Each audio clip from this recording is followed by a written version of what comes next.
સુરતમાં 77મા પ્રજાસત્તાક દિવસની ઉજવણી થઈ, જેમાં પોલીસ પરેડ ગ્રાઉન્ડ ખાતે ધ્વજારોહણ કરવામાં આવ્યું હતું। પોલીસ કમિશનર અનુપમસિંહ ગહેલોતે ધ્વજારોહણ કર્યું હતું। શિસ્તબદ્ધ અને આકર્ષક પરેડ પણ ત્યાં રજૂ કરવામાં આવી।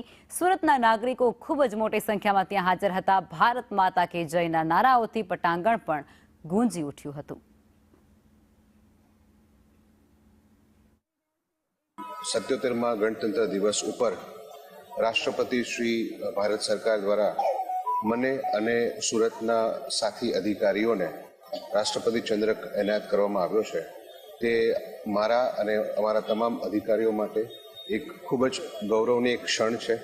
સુરત શહેર जो 90 લાખની વસ્તી ધરાવતા શહેર છે, જેને અમે મિની ભારત તરીકે ઓળખીએ છીએ, કારણ કે 28 રાજ્યોના લગભગ 40 લાખ લોકો अपना સુરત શહેરમાં રહેતા હોય। ગુજરાતના 33 જિલ્લાના લોકો અહીંયા રહેતા હોય, તો મિની ગુજરાત भी છે, મિની ભારત भी છે। તો આ પ્રકાર જે રીતે સુરત એના દાખલા છે કે લોકો હળી મળીને અમારી ઇન્ડસ્ટ્રીઝ હોય, કામ ધંધા બિઝનેસ હોય, બધા જો ઝડપથી વિકસાવવામાં જો જે રીતે કામ કરે છે, એના માટે હું આભાર માનું છું।